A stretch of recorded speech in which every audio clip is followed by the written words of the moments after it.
नमस्ते दोस्तों।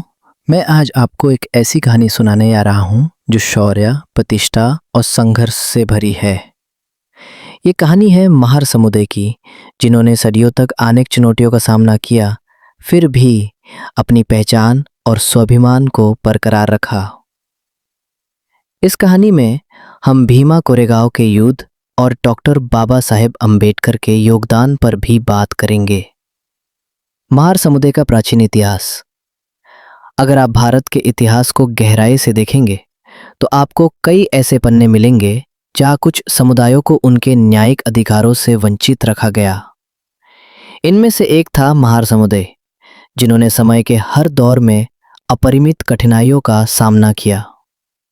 महार शब्द का अर्थ अक्सर महान या गांव का मुख्य रक्षक से जोड़ा जाता है, जो उनकी प्राचीन भूमिका को दर्शाता है।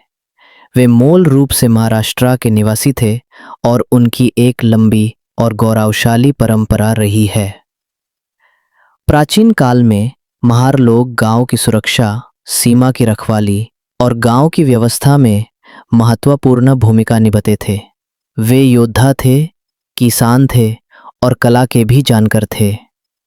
उनकी बहादुरी और वफादारी की मिसालें दी जाती थीं। लेकिन जैसे जैसे समय बदला और सामाजिक व्यवस्था में बदलाव आए, उनकी स्थिति कमजोर होती गई। उन्हें अस्पृश्य या अछूत माना जाने लगा और उन्हें सामाजिक, आर्थिक और धार्मिक रूप से अलग थलग कर दिया गया। उनके गांव के बाहर रहने पर मजबूर किया गया और उन्हें कई सुविधाओं से वंचित रखा गया। लेकिन इसके बावजूद महार समुदाय ने कभी हार नहीं मानी। उन्होंने अपने अंदर की शक्ति और गौरव को हमेशा जिंदा रखा। उन्होंने अपने परंपरागत हुनर और ज्ञान को बनाए रखा और कठिन परिस्थितियों में भी जीवन जीने का मार्ग तलाश किया। ब्रिटिश शासन और महार रेजिमेंट। जब ब्रिटिश भारत आए तो उन्होंने महार समुदाय की योद्धा क्षमता को पहचाना। अंग्रेजों को उनकी शौर्य और अनुशासन पसंद आया। इसी वजह से उन्होंने महार जवानों को अपनी सेना में भर्ती करना शुरू किया।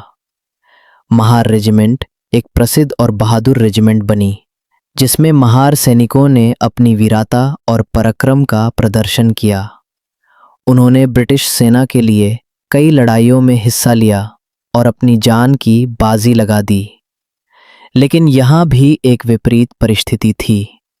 एक तरफ वे देश की रक्षा कर रहे थे और सेना में सम्मान